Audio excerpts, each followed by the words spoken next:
Hey, welcome back to Esther's Breeze, where we sit back, chat, and shoot the breeze. I'd like to give out a big thank you to Jenny DeHame from PAX Management, to Mr. Robert D'Alessio, my mentor and partner, and to my producer, who is also my partner in crime. A big shout out to Britt Gal on the Go, who did my hair and makeup and who was a fabulous guest last week. And to the brand that I am wearing today, Carré Noir and Compliqué. These brands are available at Boutique Anne and Stella and online at Boutique V and Zoe. Our guest tonight is Eric Johnston.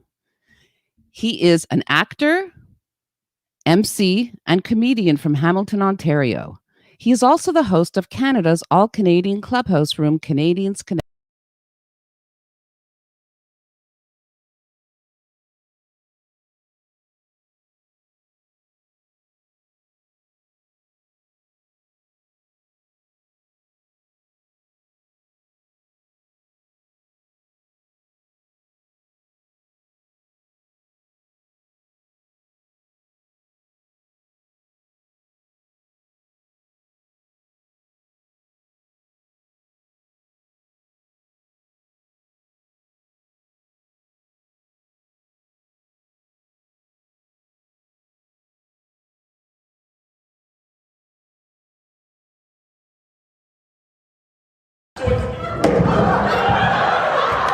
I'm professional. Hold on. I do this for a living. It's just all. Look at this shit.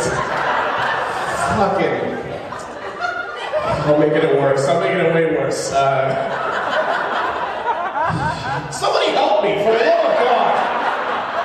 Or just watch me suffer. Like, fuck you, Hamiltonian. Was your flying here? You don't know what you're doing. Right away, as soon as I'm just doing a show like this.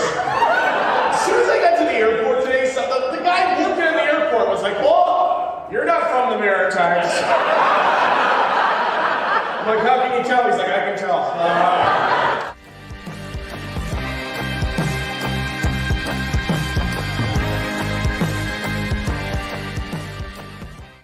I love both my gigs, but it's important to keep them separate. Go with the flow. What do you got? What do you need? Where's the romance and plumbing? Buzz pad. The movement. Everything flows. Just like the dance floor. I teach dance lessons for the everyman, but I can't have someone calling me with a problem with their taps and I gotta say, shoes or bathroom. With my free second number and voicemail from Text Now, I get to keep my side business my own business.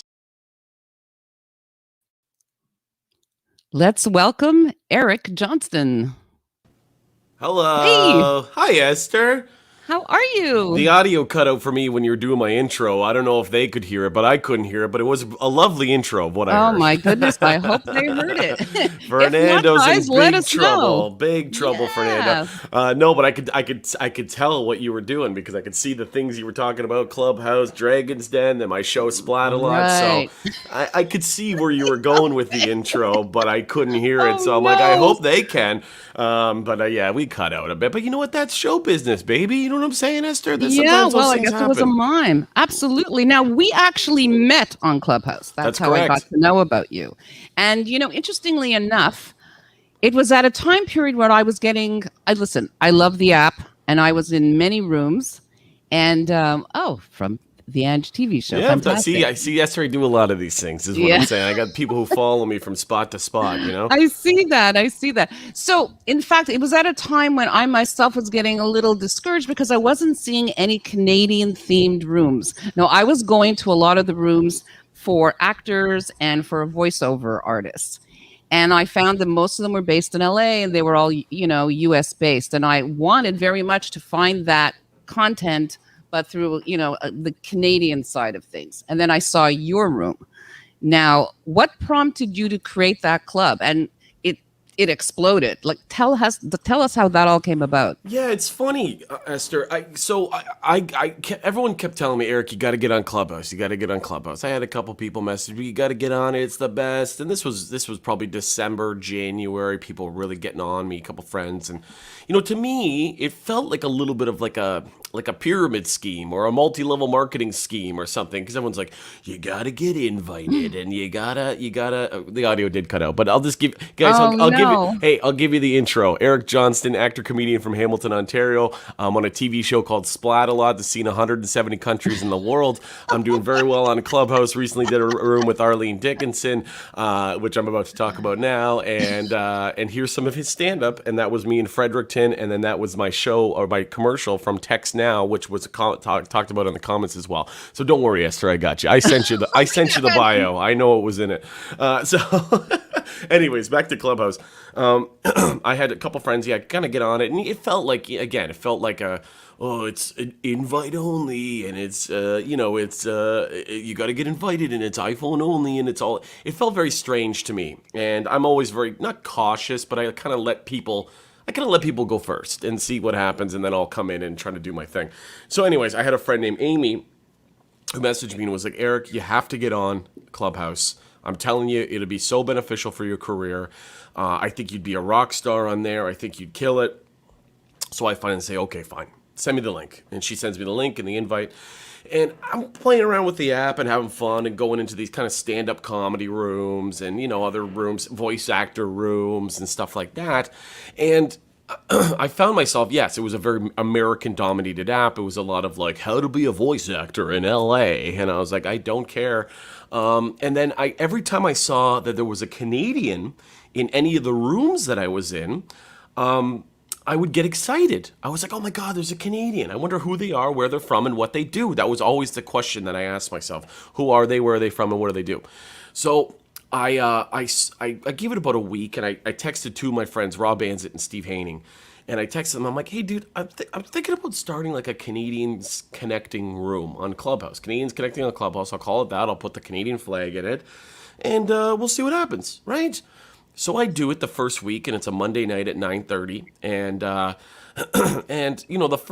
first hour was a little awkward. It was like maybe 6 or 7 of us kind of just talking, and so what do you do? And you're from Waterloo? Oh, I've been there. It was just very casual conversation. And then within the first hour, it had blown up. I don't know if the algorithm kicked in or something.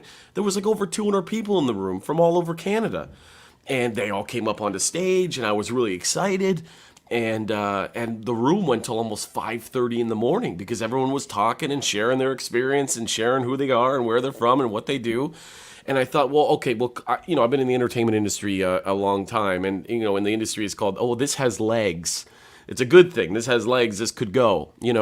So I said to myself, I'm just going to do this. At first I wanted to do it every night, but then I realized how physically, mentally daunting that was. So I did it Monday, Wednesday, Friday, and then I since discontinued the Fridays because people were drinking and saying kind of some offside shit, and I didn't want to be connected to it, so I just did the Mondays and Wednesdays at 9:30 p.m. Eastern Standard Time, and I started doing that, and it was great. It blew up. I've since had over 63,000 Canadians come into the room and connect. And we've had, Strombo come in, Tom Green, the Cultural Heritage and Tourism Minister of Canada, Lisa MacLeod, came in and answered some questions. I did that all Canadian Ask the Dragons room with Arlene Dickinson, and it's just been crazy. Every Monday and Wednesday at 9:30, we have over 1,500 to 2,000 people come through the room.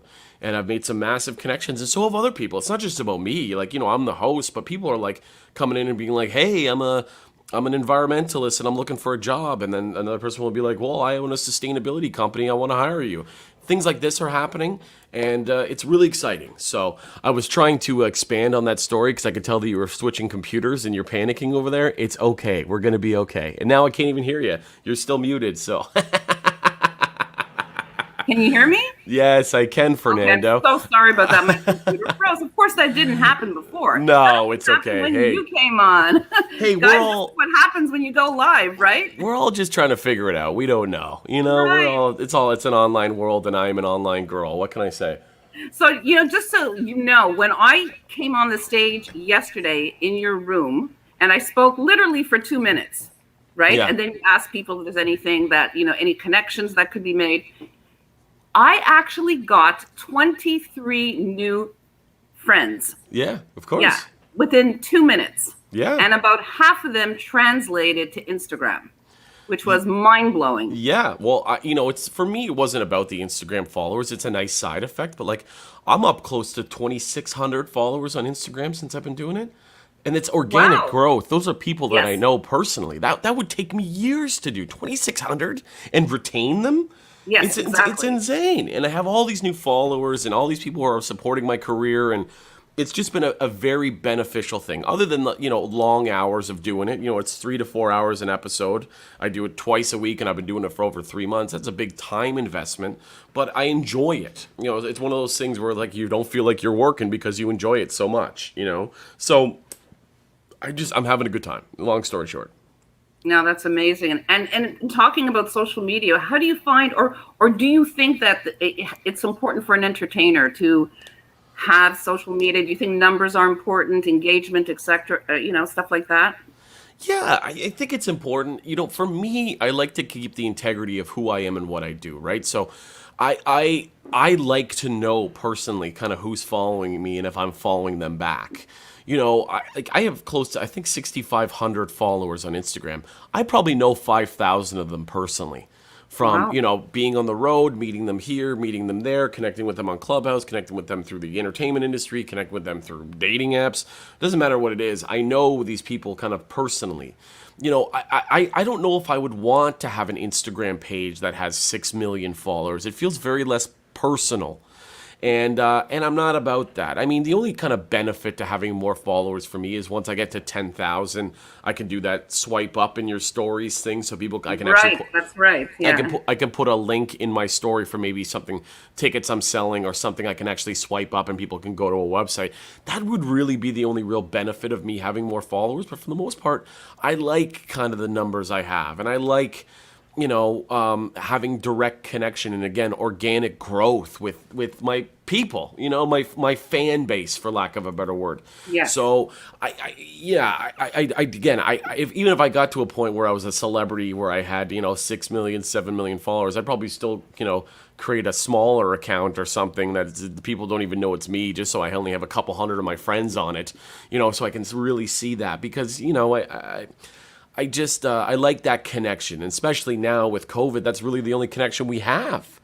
So I enjoy it. I enjoy the kind of but nothing's nicer than when you put something up that you're really proud of and it gets hundreds of likes, and you're like, oh, they like me and they like what I did. That's so exciting, that's kind of the only real way I gauge it. But yeah, I'm happy with what I have, and I'm sure I'll be happy with as it grows. It's not, Instagram followers are not something that I do my industry for. I do it because I love it. It's just, again, it's kind of a positive side effect. So. And I also saw talking about social media, and you put a lot of your life out there and what you're doing. I believe it was the other day that you were just finishing a pilot with Sean Cristerna. Is that Sean correct? Cisterna, yeah. Cisterna, okay, sorry. And it's called Throwback. Tell us about that. Yeah, so I'm doing a pilot right now for TLN, which is very funny because I've made a career off pretending to be Italian, and now I'm on Canada's frontier Canadian Italian TV station. Right. So, but now they're doing their own content. They're doing Canadian-based scripted stuff in English. And Sean Cisterna is a fantastic director. He's done multiple films on Netflix. He just did a movie called From the Vine, which starred Joey Pants. Joey Pants played Ralph Cifaretto on the Sopranos, which is my all-time favorite TV show. So Sean has worked in the industry, works in the industry, has an amazing resume. And he came to me, and actually it's funny because we keep talking about that Text Now commercial. I've known Sean for years. I've known him since I was first starting being an actor, stand-up comedian, when I was very green and eager and stuff. And I always said, hey, Sean, we should work together. We should work together. Sean, I just love you, Sean. We should work together, earlier in my career. And he kind of went like, yeah, well, I'll let you know. And then he saw my Text Now commercial and messaged me and said, first of all, your commercial's hilarious, because that commercial was actually written for me, that Text Now commercial, because I pretend to be Italian, but I'm also I used to be a competitive dancer. So the two worlds that I live in are very funny. And I auditioned for another spot for Text Now, and I didn't get the spot, but the director really liked me and said, "Hey, I want to actually write something for you. I want to write a commercial for you." And I went, okay, yeah, you hear stuff like that. Yo, you're gonna write something for me? Cool, let me know. And then turns out this director came back to me and said, hey, I wrote this commercial for you for Text Now. Let's do it. So we end up doing it. Sure enough, it goes out to the masses. It's a U.S. national spot, so it's seen it doesn't air in Canada, but it's in millions of homes in the United States, which is very exciting. Anyways, Sean Cisterna sees that and goes, hey man, it's so great to see how you've grown as an actor and as an entertainer. I've been following along. Listen, I'm doing the pilot this pilot for a TV show called Throwback for TLN, and I would love for you to star in it as the lead. It's amazing. And I went, yeah, okay. Is it a romantic lead? Well, that's the thing. So it's the romantic lead. Thank you for reading my caption. But yeah, no, it was. It's usually in everything that I've done, and I've had a great career in the entertainment industry in terms of both stand up and film and television. But every character I always play is always kind of like the goofball best friend who never gets the girl and all that kind of stuff. And then this character is like kind of the soft-spoken straight man meaning a comedic term. There's the goofball and the straight man, the Abbott, the Costello, the straight man romantic lead. I'm playing that character. So we did the first 2 days on set. We have 2 more days to film for episode 1, and I was able to cast one of my very good friends, Leanne Mladen, as my co-lead. I was able to cast her. I mean, with Sean's approval, but I read the script and I'm like, this is Leanne. So I got her in the show, and hopefully it's gonna go. I mean, the producer who's responsible of putting this thing actually on TV actually came to the set the one day and like walked around and talked to me and talked to Sean and was really excited about it and kind of watching kind of the behind the scenes stuff. And so she was very interested. So I mean, we'll see. Again, I've done, I was going to say hundreds, not hundreds, but I've done tens of pilots before. And, it either happens or it doesn't. You just kind of, the secret to a pilot is you just film it and then forget about it. You just leave for the night and thanks for the pay and hopefully this goes. I mean, it's very exciting. There's a lot of cool stuff going on. So Bobby Short Shorts has a question. Do you have any comedy gigs lined up for Montreal later this year? Oh my God, I would love it. I have 3 careers. Actually, I have 4 careers. One of them, as a stand-up comic, one of my comedy career lives in Hamilton and Stony Creek in the area. Another one of my careers lives in Northern Ontario. That's Sudbury, Sault Ste. Marie, Timmins, and Thunder Bay. A third part of my career lives in Chicago. And a fourth part of my career lives in Montreal. I love Montreal. I think I've performed in Montreal more than any comic from outside of Montreal ever has. There was a point in my life when I was there every weekend. Living in Hamilton and driving to Montreal to do weekends of gigs and then driving back for the week and back and forth. I love Montreal, and I'm it's called a past comedian, a past being a good thing. I'm a rostered comedian at the Comedy Nest in the Montreal Forum, and I like to go in there and do a weekend. And I was working with Franco Taddeo, who's a big promoter out there. Yeah. And I was working with Heavy T, Tony Riccio. I did a bunch of shows with him. And then one of my favorite people to work for in Montreal is Ralph Patino. Ralph runs the Italian Bad Boys of Comedy out of Montreal. Right. And I did one of his shows at the end of my last tour, and I absolutely love Montreal. I cannot wait to get back. Right now my stand-up career is kind of written in pencil, where it's like, hey, we'd like to have you in October, and I'll go, okay, I'll write it down, and we'll see. But I mean, I got vaccinated yesterday, and I congratulations, or I don't want to get political, but congratulations. Well, yeah, no, I can touch on it quickly. Well, cool. Ad plays in Los Angeles. That's a cool thing. Thanks, Raul. But, I'm not political about it at all. People can do whatever they want with their bodies. I'm not telling anyone to or to not get vaccinated. But I spoke to my entertainment lawyer, and I'm applying for a third year of my U.S. work permit. Oh, okay. And it renews every September. And I have to, pay for it and reapply around this time every year. And I was speaking to my entertainment lawyer who sets that all up for me. And they said, listen, if you're not vaccinated, they have the right to refuse your application. And I just went, Okay, I'll just go get vaccinated. And so I had a friend who actually it's kind of I got kind of a black market vaccine. Right. I heard that. I called a friend yesterday who owns a private clinic who's giving out vaccines to at-risk people who are so at risk they can't even really go into a government setting. Right. And with the Moderna vaccine, once you open a pack, it's 10. And if you don't use those 10 within 12 hours, they spoil Yeah, I because of heard the that. temperatures or whatever. So what they do is they give it to the people who need it, and then they have a wait list of people for any leftover vaccines they have. They call it, and I kind of got bumped to the top of the list Right. because Oh, because connection. I know people here. Yeah. And so anyways, yeah, they called. I talked to the lady around 6 o'clock, and I was like, "Any vaccine?" She's like, "No, but you're top of my list." And then she called at 8:30 and was like, "You want to come get poked?" And I was like, "I'm on my way." And I just drove up there, and I was scared, to be honest. My heart was racing, and I was very, Yeah. I have no stance on either side of the aisle, and Right. especially as a comedian, my job is to actually remain right in the middle of that aisle, so I have to maintain a fan base from both sides of that aisle. Of course. There's the sides of the science and there's the sides Yes. of the conspiracy theory people. Right. And I kind of walk down the aisle and look at both sides and go, I don't know, but I got to get fucking vaccinated. So here we go. right. So It's I was nervous. it's liberty versus, being part of the collective. That's how I look at it. Sounds very Star Trek-y, but those are Yeah. my own feelings about it. But hey, to each his own. And and what I love about you is that again, you are very transparent and you talk about everything on social media. And you talked on Clubhouse about a wrestling documentary you have coming out. I think it's called Yeah. Becoming Bullwhip, which is your Correct. dad's professional name. Yeah, so Yeah. I'll fill you in on that. Yes, please. And actually, it's very Montreal oriented. So Oh, this is gonna be a two for one. So My lucky day. So my father was a late great Canadian Wrestling Hall of Fame professional wrestler. His name was Bullwhip Johnston, and my father's probably his biggest success was with Montreal International Wrestling in the 80s.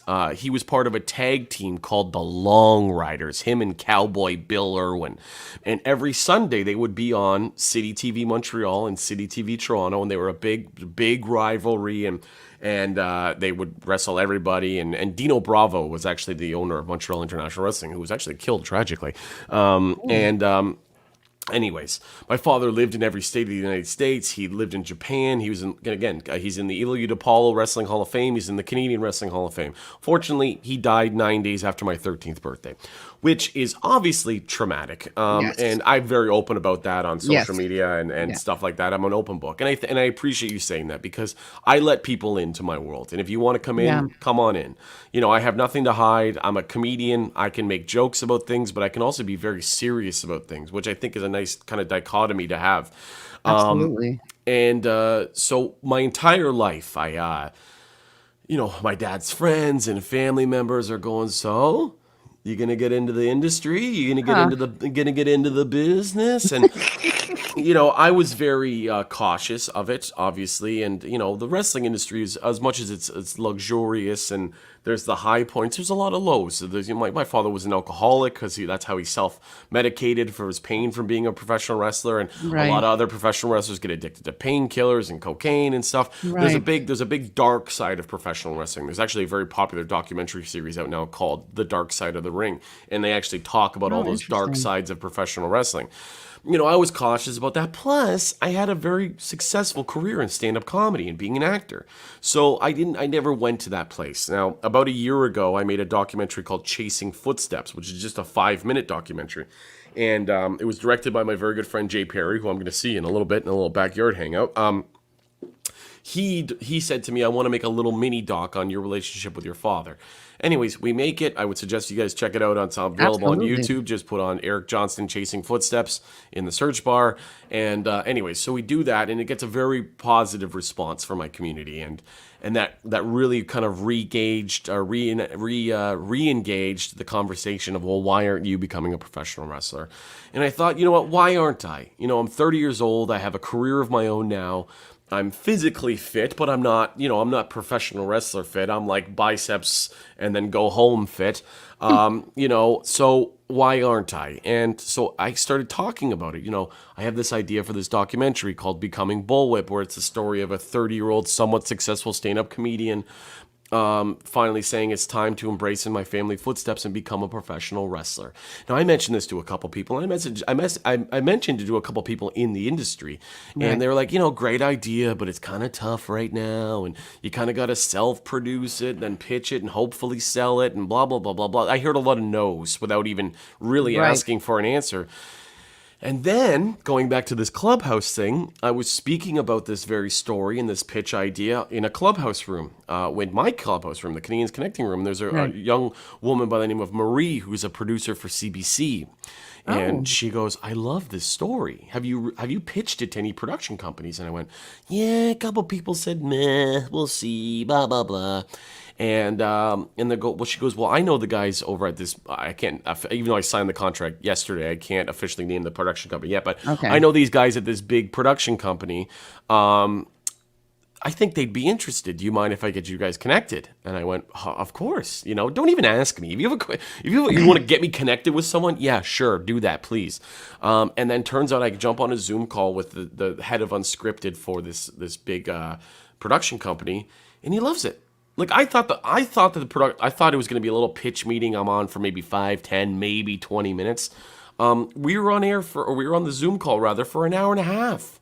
Kind of just riffing, what if we did it like this? And tell me more about your dad. Did he do this? And it turns out now we're a couple weeks ahead. I just signed the contract yesterday, and Becoming Bullwhip is officially going into production. And now I got to become a professional wrestler. Oh, seriously, I didn't realize that was part of the deal. Yeah, My me goodness. and my stupid fucking ideas. I got to become a professional wrestler now. So yeah, How are you going to do that? Well, I got to train, and I'm going to work out, and I'm going to work All out the right. match, and I'm going to travel, and I'm actually going to return to Montreal Oh, yay. and talk to some of the people from International Wrestling Montreal. And my dad used to live at P9 and Belanger in a small right. apartment where all the wrestlers used to live. And I'm going to go return there and see if I can get into his original apartment and kind of just feel it, because he lived in Montreal for years. And I had no idea. Okay. and so I'm going to kind of return and train in Montreal. And I think an interesting part of the documentary is going to be I am going to wrestle, but I'm also going to still maintain my career in stand-up comedy.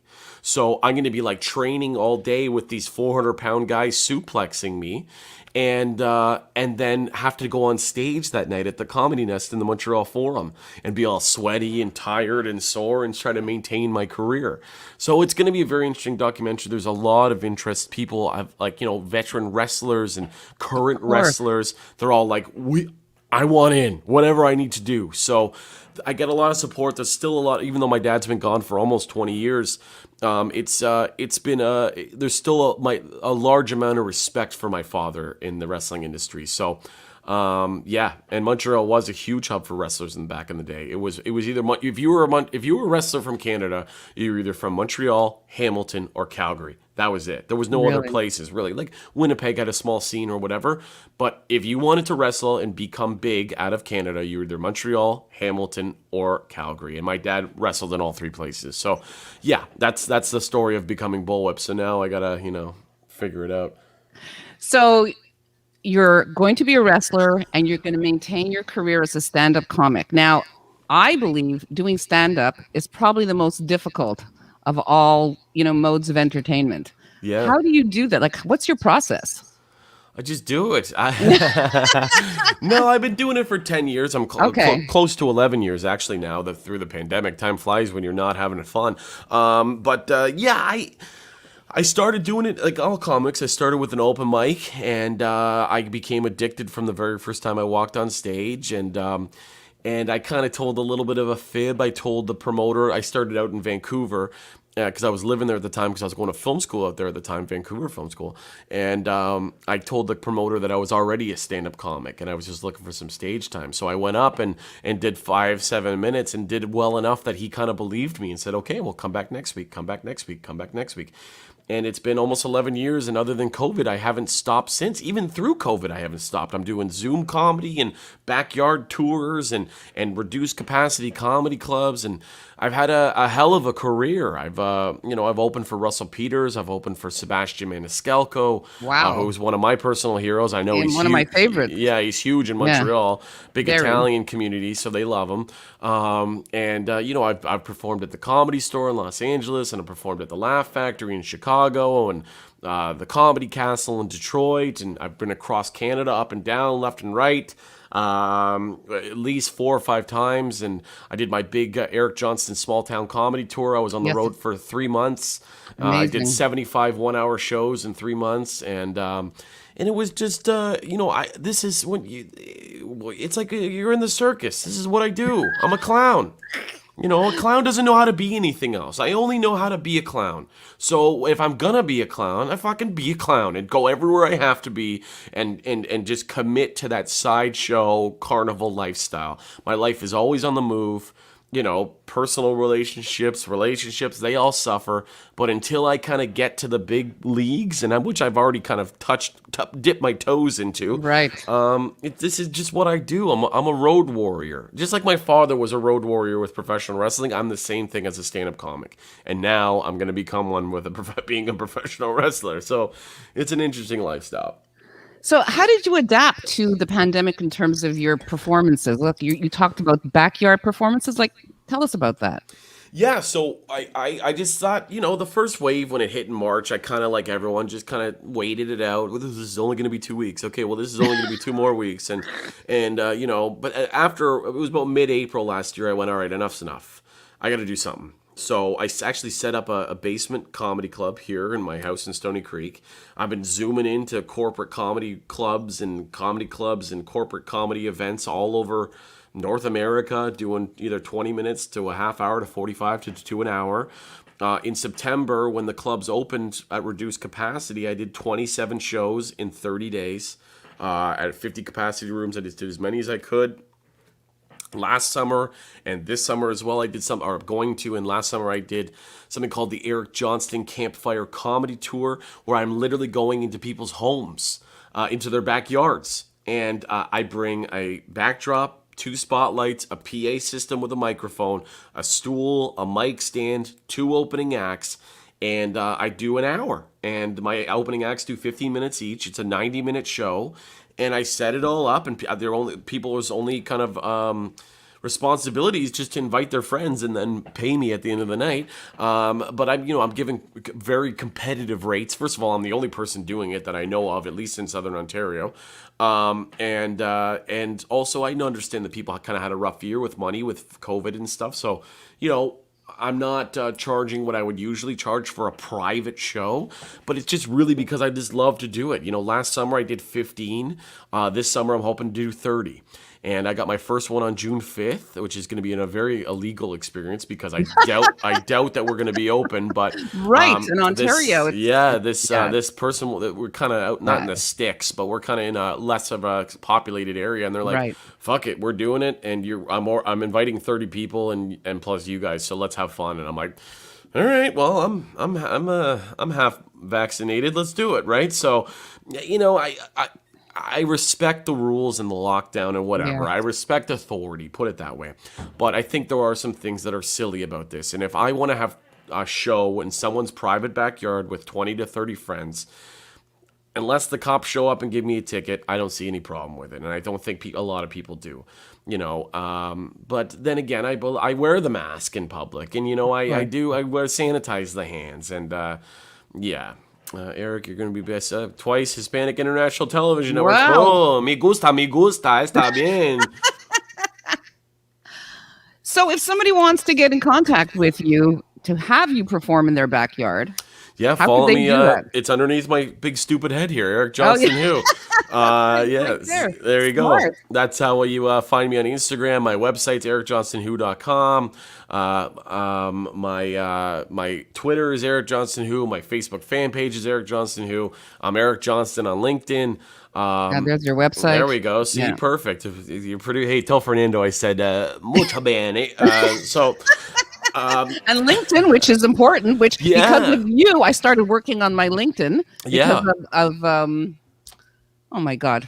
Arlene Dickinson. Thank you. Yes. Yeah, so Senior moment. I was hosting a room with Arlene Dickinson on Clubhouse, and it very simply Ask the Dragons. And multiple times throughout the night, Arlene mentioned the importance of LinkedIn. And I always thought, LinkedIn, hey, I got it. I got a profile, but I'm not using it. I don't give a Right. shit, right? And she said it's so important in any industry. If she goes, personally, if I'm looking to hire someone, whether they're a comedian or a computer scientist, I look at their LinkedIn first, and I thought, I don't even know how to look at my LinkedIn. Like, so then I went back in and made it all open and made some updates and profile pictures and more bio stuff. And I've only been I've had LinkedIn since it started, but I didn't even really know what it was. But I've only really been using LinkedIn for like 2 weeks. I'm up like 100 connections, and people of value too, like CEOs of major companies being like, loved you on this thing, heard you talking here, we'll keep you in mind for our Christmas party. And I'm like, cool. Like, it's just, any avenue. I think, as I mentioned, I've talked about this before with the entertainment industry, but like, as an entertainer of any kind, whether you're a comedian, you're a singer, you're a voice actor, you're an actor, you're an author, whatever you are in the business of show, we're all trying to get to this island, and the island is success. And we don't really know what that island looks like until we get there, right? Now, I don't care how you get to that island. You can swim there, you can boat there, you can jet ski, you can parachute in, you can hang glide in. I don't care what your method is. Just always try to be getting to that island. And these little tools like LinkedIn, Clubhouse, Instagram, Facebook, Twitter, all these things that I have and utilize are just things that help me get to the island. It's not like these are the be and end all of my career. Some people base their entire careers on their TikTok likes. I'm more than a TikTok guy. I can do an hour of stand-up comic, of being a stand-up comic. These TikTok guys, and no disrespect, some of them have great careers and a lot of them have more money than I do. But I can do more than that. I can do more than 15 seconds, so I think it's 59 seconds. Well, now it's up there, but I can do more than that. So that's not my focus. Do I use TikTok and Instagram and Twitter and LinkedIn and all these places to try to advance? But it really comes down to them calling my name and me walking through the curtain, and they say, please welcome Eric Johnston, and I can do an hour. That's what a comedian does, an hour. I don't care. Seinfeld does an hour. Chappelle does an hour. You're not a comedian until you can do an hour. And I'm happy to say that I do an hour every night. Every night that I can perform, I'm doing an hour. So that's where I'm at. And I honestly, truthfully, I've never been happier. So, yeah. I'm happy for you. And you're also on YouTube. You have a YouTube channel where I think you were doing a podcast. And you were also doing, I think you only did 3 or 4 episodes of Let's Go for a Ride. I actually watched 3 of them. Oh, good. Good. I'm glad. Yeah, it's and called Fernando did too. He loved it, by the way. Hey, Fernando. I did 3 episodes, and they were fantastic. I really enjoyed doing them. The first episodes with a Hamilton rapper by the name of Julius Wilson. Second episodes with my traveling open act, Jason Allen, who opens for me on all my tours. And my third episode was with my friend Jordan Armanese, who's actually drinking wine in my backyard right now with my sister. He's fine. Yeah, we did. I did it, and I'm still doing it. Because of the lockdown, we couldn't film anything. We had nowhere to go. Like the idea of the show is getting in a car, getting a coffee or whatever, and driving to a location, utilizing that location, and then driving somewhere else, doing something fun, and wrapping it up. That's the idea. In Ontario, we couldn't go to any businesses. We couldn't go to any locations. So I just put it on kind of a hiatus. But I have 5 more episodes written. So I have to film them this summer and put them out. So I'm going to still be doing that on top of this pilot I'm doing, on top of the documentary I'm doing, on top of hosting Clubhouse 2 nights a week, on top of everything, Yeah, he saw Raul saw Let's Go for a Drive, the music video. So the first episode with this Hamilton rapper, Julius Wilson, him and I actually wrote a song together called it's called Changing Lanes. And I rapped. I had my very first rap song. Yeah, so, I made it first. I make it work no matter what industry I'm in. And the YouTube channel, I believe it's a broadcast as well? What do you mean? It's not on my YouTube channel. So if you just type in Eric Johnston, Let's Go for a Drive, it actually is aired on my director producer's page. His name is Peter DeBusolo. Yes, that I know. But you also have your own YouTube channel where you have a podcast or broadcast. Oh yeah. So I used to do a StreamYard room called Eric Johnston Live, and I enjoyed doing it. I think we did 13 or 14 episodes, and the secret to a successful podcast is not stopping. Joe Rogan's at episode 1400 now, and he's Joe Rogan. I enjoyed doing it, but I didn't enjoy it enough. Here's the thing. This is going to sound very egotistical. No, not at all. I enjoy being a guest on podcasts. I'm not the best host. I mean, I'm an excellent host in terms of Clubhouse and stuff that I do. I can pay attention. But when it comes to just me, I like to come in and be the entertaining or funny or insightful guy. I'm not... I didn't enjoy it. I was still very good at it, but I didn't enjoy it as much as I wanted to. So I just kind of took a step back. But all those episodes are available on my YouTube page, and there's a bunch of episodes, and that's it, And Bobby Short Shorts is a fan, so that's what I'm stoked about.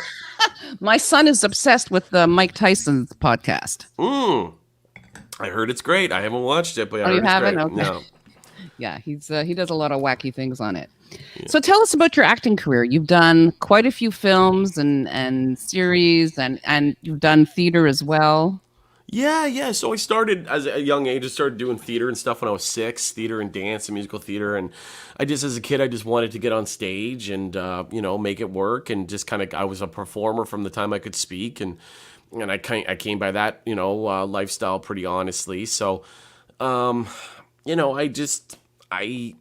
I started doing that, and then I started doing a lot of theater. Then I got into film and television, went off to the Vancouver Film School, came back from the Vancouver Film School, got cast in a TV show for YTV called Splat-A-Lot, where I played a medieval jock bro character named Vane. And it was a fun experience. That show's seen in 170 countries in the world. Amazing. And I've since gone on, and my stand-up career took off because here's the thing. I'm in control of my stand-up career. Right. I'm my own booker, promoter, producer, touring agent. You don't have an agent? No. I mean, I do now, but I still do 90% of it my own. And no disrespect to my agent. But I mean, for stand-up, I'm a kind of a self-sustaining machine, right? Okay. I can book a national tour through Facebook chat. It doesn't matter to me. With acting, there's a lot of, and this being an actor as well, Esther, it's like you go up for an audition, you could have the best audition in your life. The director could be crying, but you're an inch too tall, or you're an inch too short. And or your hair is too dark, or your hair is too light. Or there's too many blondes in the show. Whatever, right? So yeah. You can lose an amazing opportunity for really any reason. And as a hustling type guy, I went, I don't like this. So I kind of took a step back from acting. I was still going on auditions and stuff, and now I'm at a point in my career where, like with the Text Now spot and the TLN spot and some other commercials and bit parts and TV shows I've done, people are coming to me without even me auditioning. Amazing. Which is really nice. It's a nice step in your career, and it just kind of takes away the bullshit of having to show up and, hi, Eric Johnston, 6'1". This is my agent. I live in Hamilton, and doing some it really clears it up, and it just shows kind of that I've created a brand that people want to kind of be a part of, and they've just been casting me like Jules Casting in Toronto. Jules Fitzsimmons. I'm familiar with them. Yeah, she'll just call me and be like, hey, I'm putting you in this commercial for Testicular Cancer Canada. And I go, when does it shoot? She goes, I saw that one. Yeah, and I'm playing a testicle, right? You were an amazing testicle. Thank you. Well, that one won a Canadian Creative Commercial Award. Oh, you're kidding. Yeah, and I co-wrote that with the director. It was brilliant. And yeah, so it's like, these things are just happening, and it's not just happening. It's happening after 10 years of extremely hard work. Yes, of and course. I've just, people are now coming to me and being like, I want to put you in this thing. And I go, this is much easier. Let's just do this from now on. Just come to me. If you want me to be in it, I'll be in it. Other than that, I'm tired of dragging my ass to Toronto and standing there with a bunch of other guys who look just like me for the same role, whatever. So anyways, I'm very happy, and things are going well. Well, I am so happy for you, and I wish you much, much success. Your star is rising, and I want to apologize for the technical difficulties, and I want to say this. Every time I have a comedian on, my computer freezes. I had Eddie Brill, okay? Eddie's the best. He's amazing, Booker right? for the Tonight Show. Yeah, for David Letterman, yes. Yes, yeah. Eddie's great. Same thing happened. The computer freezes, and I have to run to Fernando's computer, so... No worries. You were still, even through the trauma, and I saw your eyes darting over to Fernando, like, please help. This is going to shit. It was still very professional and an excellent interview. So thank you, Esther, for having me. Thank you. It was my pleasure. And actually, next week we have another rock star from Clubhouse. Do you know Bobby Del Rio? I don't, but I will after I watch it next week. Right. That's Well, right, you better Esther. watch. He's a filmmaker, writer, director, etc., etc. So Can't wait. Yeah. This has been amazing. Yeah, thank you so much. And I thank everyone who watched this evening and who bared with our technical difficulties. No problem. It's a comedian thing. All right. Follow me, everybody. Follow me. Follow him, please. I beg you. Thank you so much. I got to run. Bye, Esther. All right. Take care. Bye-bye. And that's it. Next week, we have Bobby Del Rio, filmmaker, writer, and director. Thank you so much for tuning in. See you next week.